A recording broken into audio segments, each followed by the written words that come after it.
Hey everyone, it's Will here. How are you holding up? I know the election season can be overwhelming, and maybe you're tired of all the usual punditry from folks who don't quite get you. So let me invite you to join me on November 12th, 7 p.m. for a special live event on YouTube that we're calling an alternate slate of podcasters.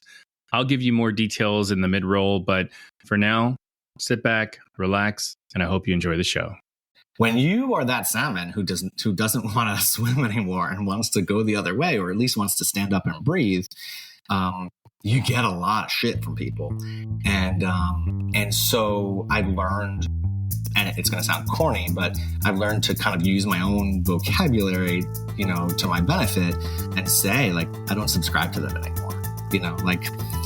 That's just not where my heart is, or that's just not something I'm going to spend my time on.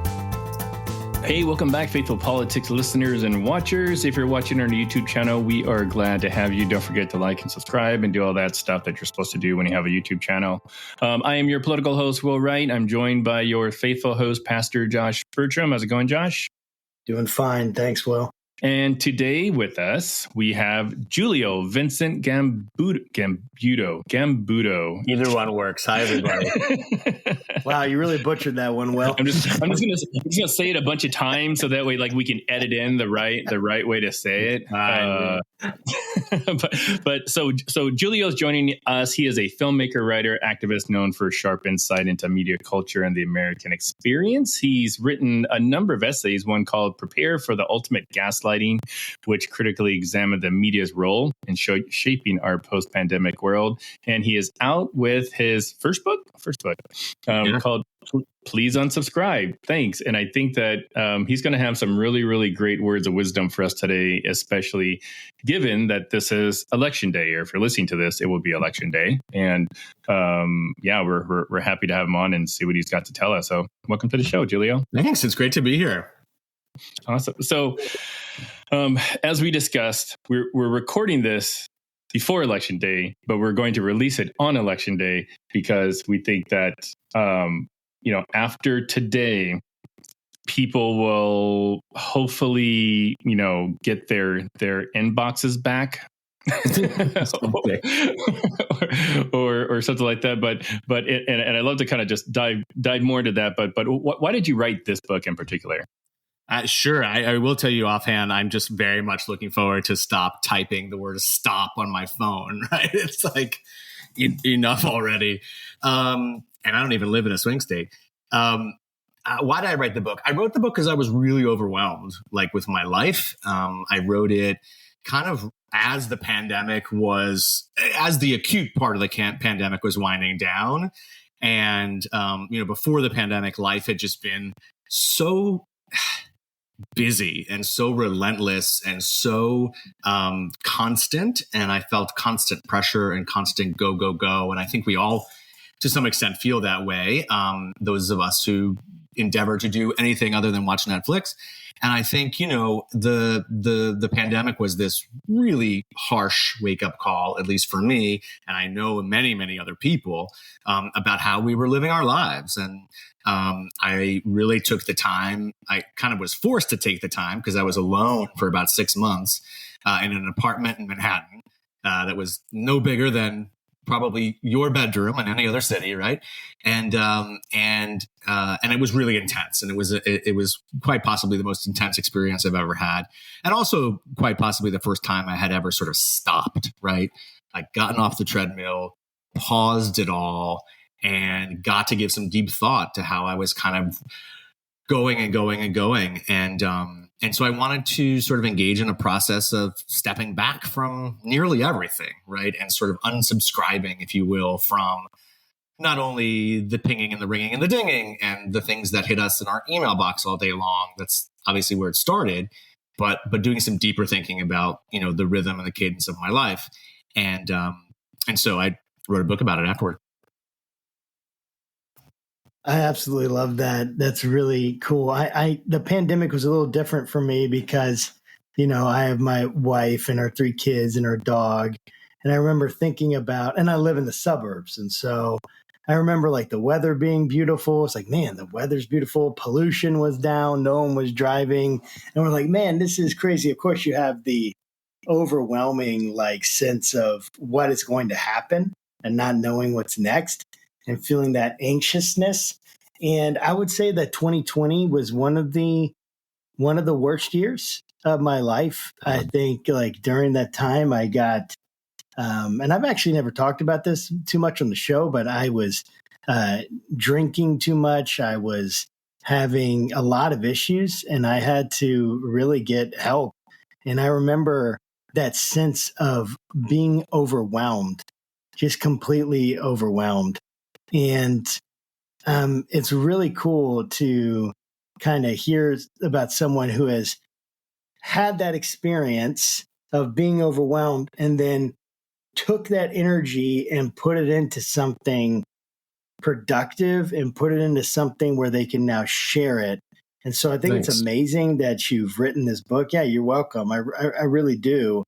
And I love this concept of unsubscribing from things that cause us stress. I would love for you to dig a little bit deeper into that. Like, what was it even like before the pandemic? Were you starting to feel these things? How did this philosophy really solidify in your heart and in your mind? And how does this kind of different from a traditional self-help kind of philosophy? Well, Josh, I think I'll answer that question first, which is that, I always say this is self-help meets the system, meaning, I think a lot of self-help, rightfully so, is sort of centered on the individual and centered on, what are the 5 things I can do today to make my life better? And there's all of those things are incredible, right? Like I'm the first one on the yoga mat, right? Like I'm there. I get it. I hope that my work is sort of not necessarily adding to that or building on it, but that it runs parallel and it's complementing it to say that, we don't exist in a bubble and we have to be able to sort of deal in the world with people and relationships and companies and cities and the guy on the subway and our neighbor. So for me, self-help is really about sort of how those relationships develop and change and how we can question those relationships and make them better as opposed to it's all about me. And I think it has to start with you for sure. I think it has to start with a deep analysis or at least a reflection of who you are in the world and who you want to be.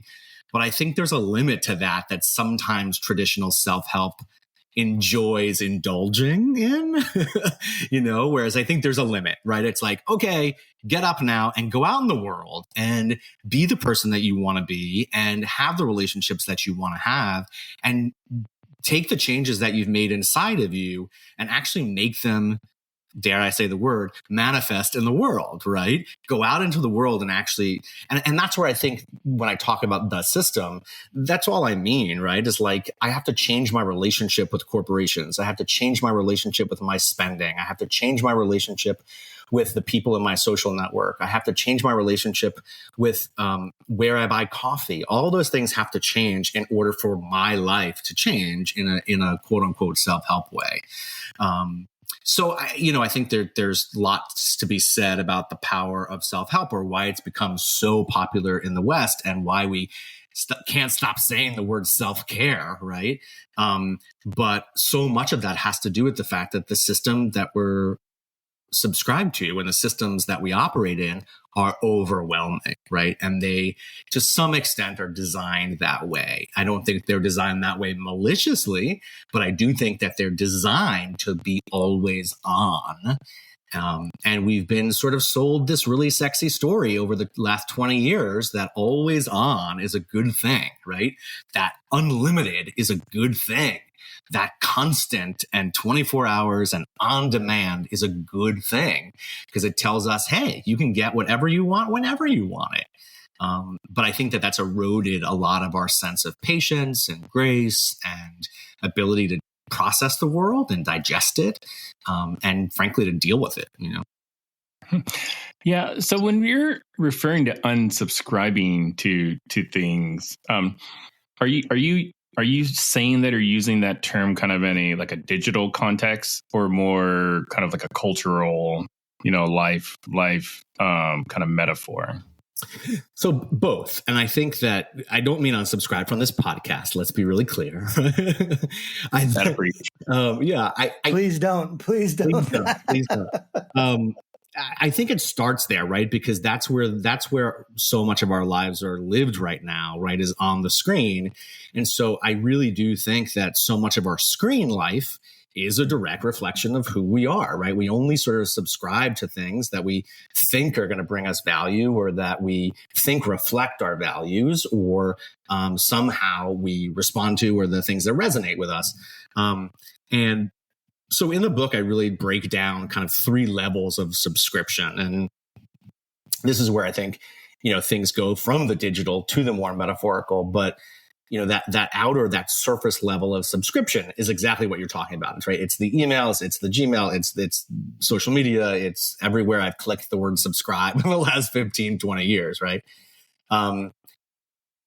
Below that, and below, I mean, kind of at a deeper level, I think there's a ring of subscription in our life, which is our social networks. Right. And the digital world has put those on our screen, but they also exist in real life. And I think that there's a lot of commitments and emotional contracts that we have with people, whether they be colleagues, whether they be friends, whether they be neighbors, whether they be lovers, right? We commit to them every day, and we commit energy and resources and love and thoughts and all sorts of things. That's a subscription, right? And I don't say that to be cold. I don't say that to be clinical, but it's a commitment, right? And so that was a second level that I started to kind of look at in my life, right? Who's draining? Who's taking? Who's toxic? Who have I spent years and years and years trying to connect with, and it's never going to happen, right? And maybe it's okay to let those relationships go, or at least to restructure them, to bring a level of honesty to them, to create more boundaries with them, right? So when I talk about unsubscribing, I'm talking about that outer level of digital and what's on our screen. I'm talking about the level of social network and the people that are in our lives. And then I'm also talking about digging deeper into what I call underlying subscriptions, which are really the beliefs and ideas and notions that we have about who we are in the world. When you hear the phrase like, oh, I don't subscribe to that idea, or I don't subscribe to that idea, those are because those are commitments, right? We've made a commitment in our heart and in our brain to believe certain things about who we are and who we are in the world and how the world works. The example I always give is like, strangers are bad, right? Like that probably comes from something that we learned when we were 6 or 7, but we kind of subscribed to it. We made a commitment to this idea, and we do a lot of things in our life to make sure that that's true, right? To prove that. So that level of subscription, I think, is really important too. And the reason I organized it this way, Will, and the way I think about it this way, is that these are kind of the 3 levels at which so much of marketing and capitalism and the big brands think about human psychology and consumer behavior, right? If you believe something deep in your heart and you're surrounded by people who continue to say that and narrativize that and give you that story, then you are more likely to go buy that product, right? So if I believe in my heart that I'm let's say, too overweight for love, right? And I've believed that since I'm 6 or 7 years old, and I'm surrounded by people who are always repeating that.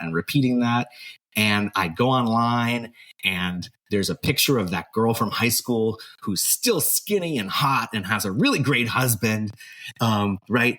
All of those things are activated, and then I am more likely to click on that button for Weight Watchers, right? I am more likely to buy that protein shake. I am more likely to subscribe to CrossFit or to anything, right? And I'm not saying that these things are not healthy for you. They can be. What I'm saying is that all these things are related, right? And how we feel about ourselves and the stories our friends tell us and our family tell us and our willingness to click are all very, very related. As you're talking, it's uncanny the parallels that I'm seeing and or hearing from the things we subscribe to or should unsubscribe to a lot of the conversations that Josh and I have on the show about faith and politics, and specifically with regards to idols. People like in the faith context, we would say people worship certain idols that we think are bad for them, and they should stop doing that. And in your context, it's like people are subscribing to all kinds of stuff that, whether they know it or not, is doing them harm, because the more you subscribe to something, the more time you spend on something bad is less time you get to spend on something good. So the idea is to try to spend less time on the bad things and more time on the good things. And I think that's kind of like what the overall concept is of unsubscribing to stuff. But I think that I'd love to get your sort of analysis on how you're seeing people's propensity to want to subscribe to stuff is shaping our politics or even faith community, if that's an area that you feel comfortable talking about. Sure. I'm super comfortable. I was an altar boy, Will. So me too. I like altar boy for a long time. I have thoughts. So look, I think that our relationship to politics has changed over the last 20 years, obviously because of the internet and because of the availability of so much media, and because we are overwhelmed with messaging all the time. A friend of mine, my brother-in-law actually, was asking me yesterday, and he's a avid Trump supporter, and he said to me, I really want to have a conversation with you. Why does Kamala Harris speak like she's in a job interview all the time? And I said, first of all, she is in a job interview all the time. Basically. But secondly, she's trying to get the message out, and to get the message out cleanly and clearly, and repeat it. And that might be an old way of politics, or it might be something really smart. I don't know. I'm not running for president. But I do think that there was a time where you really had to repeat. Now, the digital media will repeat for you. So I'm not necessarily so sure that that's the right strategy. I'm not a political strategist. These are just my thoughts as a citizen, right? But I guess to your question, our politics have changed because we subscribe all the time digitally, right? And we unsubscribe from the things that we disagree with. Like, I've lost followers on my Instagram because I posted one thing about voting early the other day, right? And I said, may the best woman win. And then that's it. Followers left, right? Like, so it's very easy to put yourself in a lane digitally because it's literally a click. It's like, I'm going to follow these people because they agree with me, and I'm going to unfollow these people because they disagree with me. But I think that that's crept into our lives, right? And I was reading a study the other day about, how moving in 2020 will change our politics and will change our election.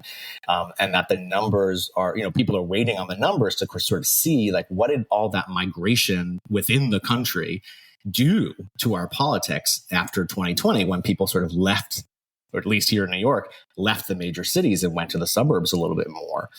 But as I remember it with friends, they went to suburbs that were either blue or red. They went to a place and moved to a place that agreed with them.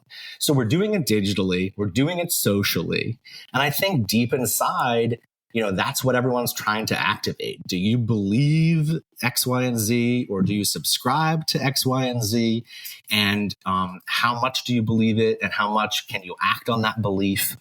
I have plenty of thoughts about Trump, but he is masterful at understanding human psychology, in the sense that he goes for the gut. He goes for the basest instincts. He goes for the lowest common denominator.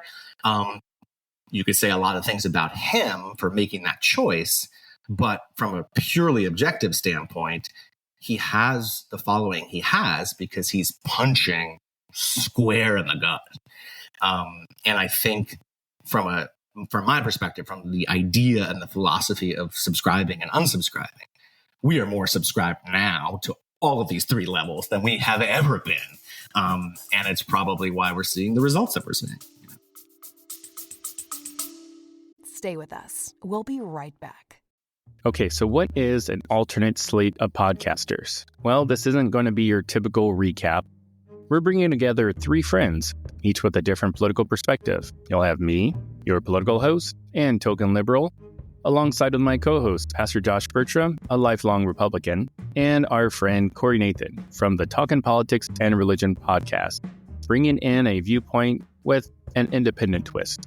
Together, we're going to dig into the election results, talk about how faith influenced this election season, and really explore where we think the country is headed from here. And trust me, this isn't one of those dry, scripted recaps.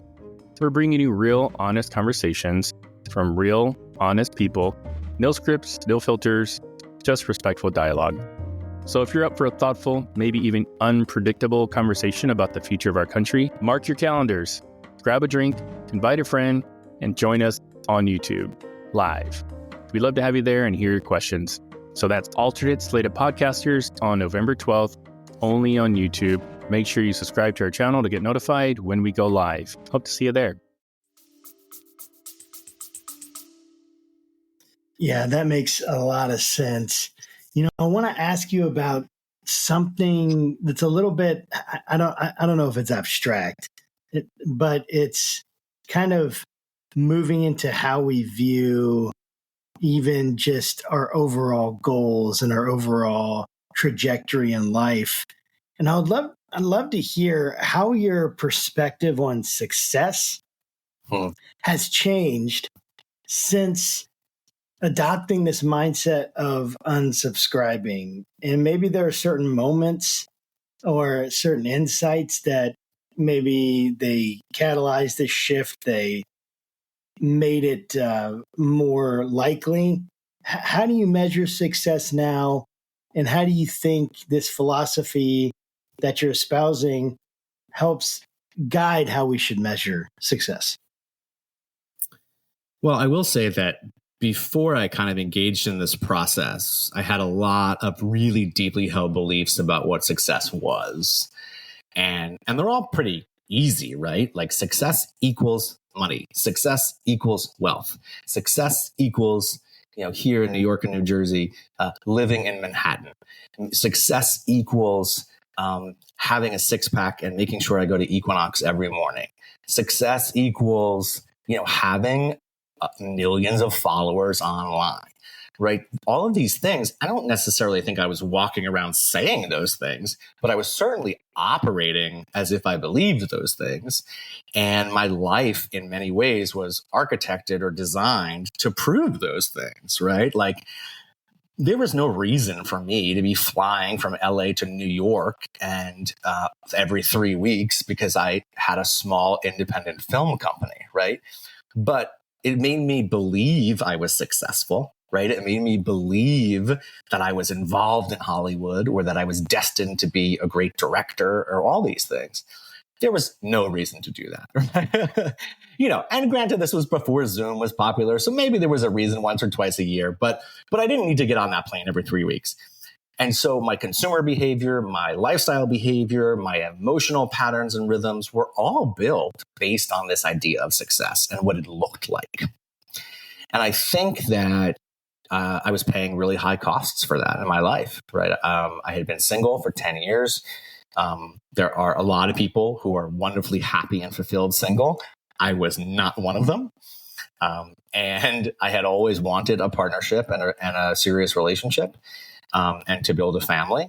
And I wasn't getting any of that. My life didn't include that because I had no room for it, right? This idea of success was so overwhelming that there was no room to include these other ideas or these other people or these other relationships or these other things because they weren't efficient and productive and profitable and all the things that, frankly, hypercapitalism teaches us are what is success.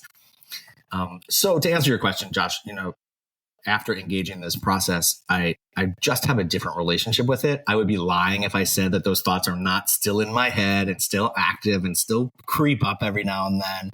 But I think the more aware you are of the way that you think, or the way that you've been taught, or the way that you've been, the way that you've subscribed in the past, you just have more control over managing those things in the future. So I can feel the instinct to buy that plane ticket and get on that plane and post the Instagram picture that I'm in Los Angeles. I'm so cool.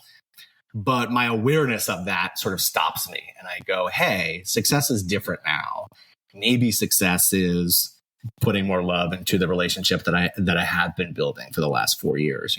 Maybe success is having the freedom in my schedule to spend a Tuesday bringing my brother-in-law to the hospital or to the doctor, right? Or maybe it's Saturday morning with my nephews and nieces at the soccer field. That's going to be different for everybody. It is different for everybody.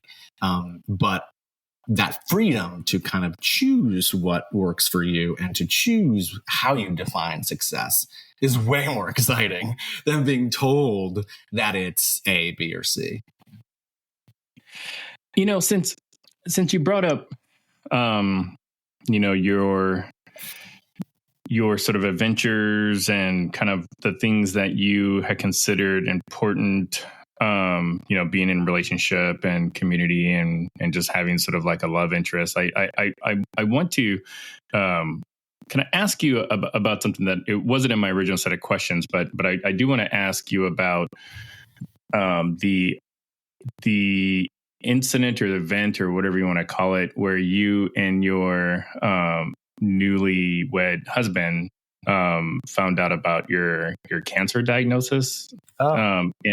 And then how did that color kind of your perspective on things that you were sort of placing a lot of value in, things that maybe you were previously subscribed to, that you realize, wow, like none of this is really helping me in my time that I need. I mean, thanks, Will, for asking. It means a lot to me. And, I don't talk about it very publicly at the moment, but because we're still going through it. But I appreciate the depth of the conversation because I've done countless podcasts where I'm just talking about email suggestions, right? So like, it's just good to talk about real things. I mean, like the only reason it's really important, I think, to our audience and even just for me. So our audience knows that my oldest 10-year-old recently had a brain tumor removed. Just went through 15 months of chemotherapy. I mean, 10-year-old, mind you, like he was diagnosed when he was 8 or 9. Yeah, 8. So I have a little bit of an insight on like, man, like just I can't believe I spent so much time thinking these things were important, when really the thing that was important was like right in front of me. Yeah. I mean, to give your audience context, my partner, who is my fiance, was diagnosed with leukemia last year. It was chronic leukemia in 2022, and then it advanced to acute leukemia. In the process of caring for him, I was diagnosed with colon cancer earlier this year. So we have spent the last 9 months sort of both going through our separate and shared journeys. And it has, greatly changed our life because it's so extreme. And I'm sure you felt this way, Will, because it's so extreme. There's not room for anything else, right? It's like, there's no room for kind of what I would say in the book is bullshit, right? You just don't have the bandwidth. You don't have the heart space. You don't have the mind space, and we're both doing well right now and stabilizing. And I just finished 6 months of chemo. And, but to your question, it was very clarifying. And I always joke that I'm like, I didn't need cancer to be clear. I was clear after the pandemic. Like the pandemic, I learned the lessons. I wrote a book about the lessons. I published the lessons. Like I didn't need another lesson, But in some ways, you might argue that I did, right? In the sense that what cancer has done has taught me that our human lives are best lived at the pace that the human body will allow. And that whether that body is up and running and able to be up and running, or it is shut down and needs to be healing and resting, is really, really important. And I had spent so long in my life fighting my human body, right? Fighting pushing, making sure that I was going and going and going when I didn't have the proper rest or the proper nutrition or the proper sleep or the proper whatever. And I wasn't taking care of myself, right? And that's a little bit easier to do in your 20s and 30s, right? It gets a little harder in your 40s to go and go and go without going to the dentist or going for that colonoscopy or whatever it may be.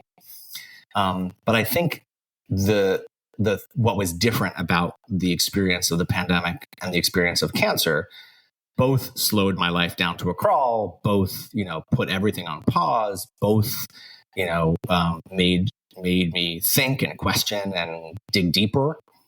But cancer changed my relationship to my body and my understanding of its power and of its ability to, be there for me or need me to be there for it. And so, look, I'm so sorry to hear about your son, and I hope that he's doing well. I think it has been very, very clarifying. Yeah, I mean, that's so profound what you just said about our pace is determined by our bodies. Like, we are embodied people. And whatever you think about the soul, whatever you think about the immaterial, if you believe in that, or if you think it just emerges out of the, complicated interaction of chemicals and electrochemical processes within the brain, or whatever you think, like, there's this part of us that seems immaterial. And it's funny because it's like we look at our body and we're like, this body is a part of me. It's me. But at the same time, it feels separate from me. Like, I didn't want this to happen. I didn't ask for this. Yeah. I didn't want my body to do this. And yet it does it, or it has some malfunction, or even, right, our brains. Like, I was diagnosed recently with major depressive disorder. And it was actually the first time I really got a diagnosis. Like, I went through a battery of psychological exams. They talked about my ADHD. I'm sure I'm violating all sorts of HIPAA violations, huh? Well, but it's mine, so I can say it's yours. You can. It's yeah. But like, all this stuff. Yeah. But it's like, I didn't ask for this. Like, even our brains, right? They do things that we don't want, we don't like, and we just have to live with the results. And I feel like the philosophy you're getting at, Giulio, is such an important message for our society. Thanks. We are busy. We are worn out. We are stressed. We are not taking care of ourselves, I think. And then feeling guilty about that, which then leads to more stress and more, I think, destructive behaviors. But this, I imagine, like swimming, like all these salmon swimming upstream, right? Or swimming down, whatever it is. But then one salmon, I imagine one turning and trying to go against the rest. And it kind of feels like, in a way, that's what you're almost proposing here. Like, are you going to be that person that turns around and goes against the tide because so many people are going to continue to do what the culture is telling them to do? They're going to continue to be subject to the news cycle. They're going to continue to be just completely overwhelmed by all the different choices and subscribe to all the things that the media wants them to have, or the things that people are selling them. We're constantly being sold something. And you're saying, no, we need to take a step, need to turn around, and we need to kind of move against the stream right now. How do you recommend navigating relationships when you've turned and you're trying to live a different priority, and yet the people around you, maybe they think that's weird. Maybe they put pressure on. I totally think that that's weird. I happy to elaborate on it, but for the last 3 years, I used this phone called the Jitterbug, which is a phone that's like has limited apps and big print and is marketed to senior citizens and has a button, has a button you can press if I fall down, and but I got it because I wanted a dumb phone, right? I didn't want a smartphone anymore. I wanted something that I could just carry around when I left the house or left the office, and people could reach me in case of an emergency. But I wasn't tempted to kind of scroll all day long, and I also didn't want to take the nonsense with me everywhere, right? And it might seem like a silly example, and I don't mean it to be, but the looks that I got, and the conversations that I had, and the number of people was astounding who would just say, what is that? What are you doing? Basically, why are you weird, right? Why are you conforming? Why are you not complying? Why are you not doing the thing we're supposed to do? And wait, how many people asked you if that's like the newest Android, because it was just so foreign to them?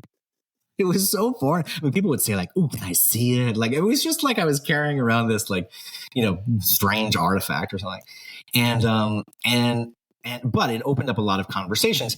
And what it did, Josh, is it forced me to sort of find a way to talk in a different way, or to find the language to explain what I was doing. And in that case, it was pretty easy, right? It was just I'd rather have a dumb phone. I don't want to carry that nonsense with me, right? But when you move away from the phone and you talk more about behaviors and social relationships and the things that frankly matter more, when you are that salmon who doesn't want to swim anymore and wants to go the other way, or at least wants to stand up and breathe, you get a lot of shit from people. And so I've learned, and it's going to sound corny, but I've learned to kind of use my own vocabulary, to my benefit, and say, I don't subscribe to that anymore. That's just not where my heart is, or that's just not something I'm going to spend my time on. And I don't think it's funny, haha funny, but the funny thing is that now with the cancer, it's cancer taught me I don't want to focus on that. And people are oh, I totally get it, But when you used to say that about the pandemic, people would really get in there with me, be what does that mean? What do you mean? And so much of it, I think, had to do with the politics around the pandemic, and the politics around vaccines, and the politics around capitalism, and all the things that came into question in the summer of 2020. And, all of that was part of people's response. Sort of innately, they just felt how dare you make the pandemic affect your life, And that to me was the biggest, or the most important, standing up in the river, right? Was no, sorry, folks, the pandemic did affect my life. People did die. I did know them. It did drown my business. It did affect and change my life dramatically. And I'm not going to look back and not remember something, or unsee something, or unlearn something.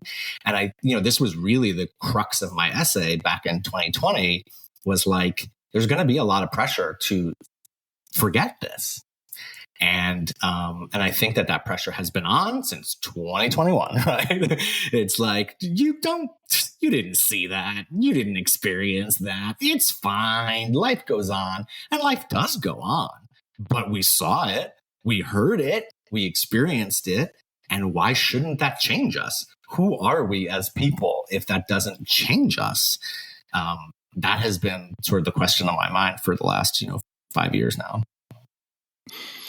I'm wondering if one of the reasons people have such a hard time detaching, unsubscribing, what have you, is because they feel there is a cost, socially, politically. I mean, we say kind of in this hyperpolarized political system era we're in, that there are no more undecided voters. And I don't know if I agree with that, because where I live in Virginia, I have conversations with people that barely know who's on the ballot.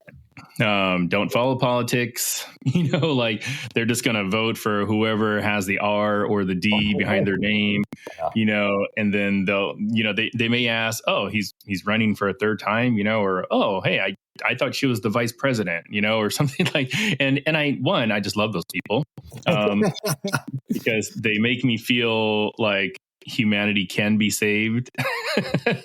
but also, like, for somebody like me who follows politics very closely, I do feel like I'll miss out. There will be a cost if I stop following, these people on Twitter or social media or reading or whatever. And it does do a number on me, I think. And I've actually had to structurally sort of discipline myself on how I consume political news. So basically anything that happens after 8 o'clock, I turn my phone off. I put it on sleep mode or something.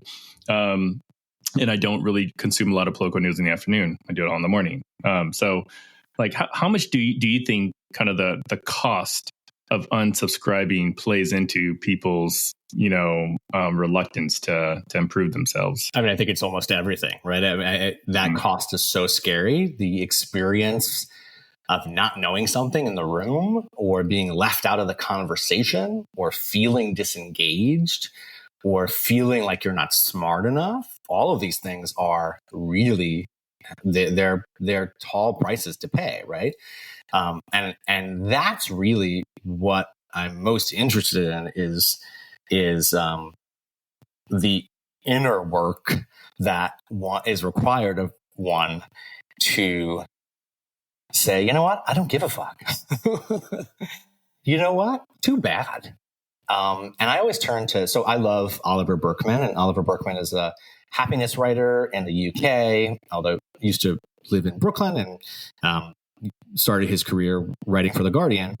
And he writes books on happiness. They're mainly philosophically based.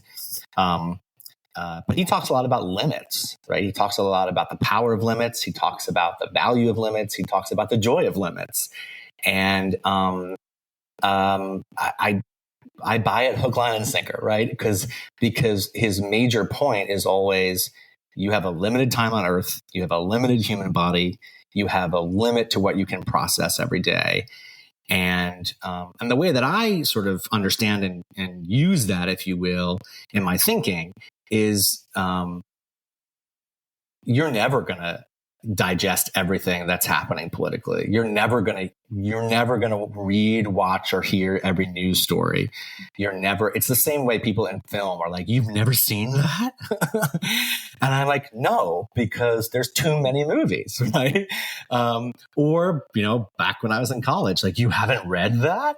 And in so many ways, those statements are more about those people than it is about you, right? It's so much more about their insecurity, about not knowing everything, reading everything, being abreast of everything, than it is about you. And I think I've just sort of learned over the years to sort of confidently say, no, I didn't read that. What's it about? Or no, I didn't see that article. Tell me about it. Or, and of course, people roll their eyes and they think I'm an idiot and all sorts of things, right? But I think we have to challenge ourselves to kind of not care so much, right? And be willing to be uncomfortable and be willing to say I didn't see that or I missed that. Or to Google it really quickly. Either way, right? Exactly. I mean, you just hit the nail on the head. For me, I am like this input freak where I always want to know so much, whatever I'm interested in. I got to know. I got to keep getting more input. I got to keep getting more data, more information, never quite synthesizing that information, more just consuming it, as opposed to moving and producing it. And I found that the process of moving from consumption to production is uncomfortable. It's difficult. And I would love for you to kind of dig in. And I don't know if this connects to the concept you have of the dark well, when you're talking about kind of the challenging period right? Where you're trying to let go of some of these attachments. But like, it seems like there's this connection there for me because I just feel like there's so much information and it's uncomfortable not knowing it. It's uncomfortable not being able to say, yes, I've read that. And yet we have to move through this discomfort to get to a better place. What, I guess thinking about the dark well, let me make this question a little bit more clear. I guess when thinking about the dark well or anything psychologically connected to that you've discovered, how do we go through this process of prioritization and determine like, yeah, this is worth reading. This is worth watching. This is worth doing. What was that? What has that process been like for you? What kind of recommendations do you have? Well, I think so. For context for listeners, I talk about the dark well as being this period that you hit that sort of doesn't have a defined amount of time, but it's this period that you hit where you sort of unsubscribe from something and you kind of have to live in that discomfort. And I think that the discomfort is so scary, which is why we buy what we buy and we move as fast as we move. And we are very afraid in this country of sitting still. And I think that's why something like yoga has become so popular in the West, because we are trying really hard to figure it out. We're trying really hard to figure out what to do with this discomfort. And the American lifestyle, the American sort of drive for consumerism post World War II, like all of the great 20th century buying spree that we were all on, has only made that worse, right? We don't know what it's like to not have something, to not get something, to not have the pleasure of a new appliance or a new computer or any of those things. So, for me, the process has really been about how do I struggle with the uncomfortable feelings that I have when I step away from something. But to your question, I think that the most important thing that people can do is to be asking themselves, like, how can I slow down this process, whatever process they're engaged in? And how can I put limits back into it? And how can I make it more human? Because that's really what the last 20 years have done to us. That's what the digital economy has done to us. It has sped everything up and made everything really fast. It has eroded all of our limits. And it has, in many ways, dehumanized us, or at least taken us away from other human beings. So the antidote, in my estimation, just a proposal, is to sort of learn how to slow things down in any way that we can, whether that's conversations with our kids, Halloween trick-or-treating, ordering from Amazon, whatever it is, right? How do we slow it down? How do we put limits back in? And that includes personal boundaries for interpersonal relationships. And then how do we make it more human, right? Like we have a rule in our house, like no robots at the grocery store. So when we go to the grocery store, like I don't care how long the damn line is. We're going to stand in it because, it's important to me that when I get up to the register, I say, hey, Delilah, or whatever the person's name is, right? They might not want to say hello to me. That's fine. But that's where the social fabric exists. That is the social fabric. And that has what has been eroded for the last 20 years. So this is long-winded. My point is, there are certain things we can do with that, at that moment of feeling really uncomfortable, that might help us through the discomfort, right? Let's slow this down. Let's find a way to put limits back in. And how do I make this more human? And I think we can move through the discomfort, especially the human part, if we are attaching to or strengthening our relationships that are good, that feed us, that are really working in our lives, that excite us, that light us up. I found that I had all these people in my life and I was only spending time with the ones that popped up on my screen the most. And it wasn't that there was anything wrong with these people. They're perfectly nice people, but there were a handful of other people who I hadn't seen in years or talked to in years, who I desperately wanted to be in touch with. These people like light my fire. And I just, there was never room for them. I could never access them. And then I made this commitment during this process that like I was no longer going to spend time necessarily on the ones that popped up the most. And I was really going to seek out and strengthen the relationships. So all of that, I think, helps with the discomfort. It doesn't have to be a lonely process, and it doesn't have to be a solo process either. Well, like I mentioned earlier, we're recording this before the election day.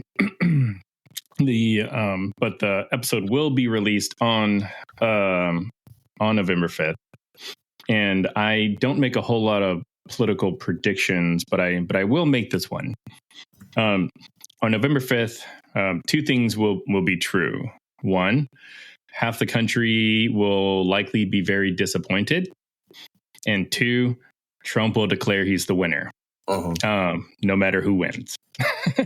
So it's coming. Given those two things, like what are your plans to disconnect, if disconnect at all? Like I'll already just admit, like I'll be the person, staying up late at night, just monitoring the results. Not that it matters. I mean, it's not like my watching the results are going to change anything or, affect the outcome. And I don't work for a major news media organization. So like, really, it's just to my own personal like detriment that I'm going to stay up and watch the result. But like, what are you with you, Will? It's okay. We're all okay, going to be there, right? Thanks. Yeah. So what advice would you have, for folks watching this, reading your book, saying, hey, this guy's telling us we should unsubscribe, like how would you address folks that are just, on pins and needles on November 5th, waiting for? We're all going to be on pins and needles. And I, if you're listening to this on election day, I hope that you voted, and I hope that, our shared commitment to each other is more important than either of our commitments to our candidates.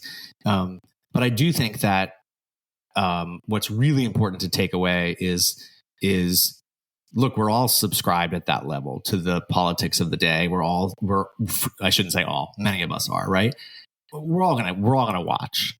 What's more important is to question the subscription you hold deep in your heart, that there's something wrong with people who voted the other way, that there's something evil about people who voted the other way, that the people on the other side are not my countrymen, not my brothers and sisters. That's the important subscription to be looking at.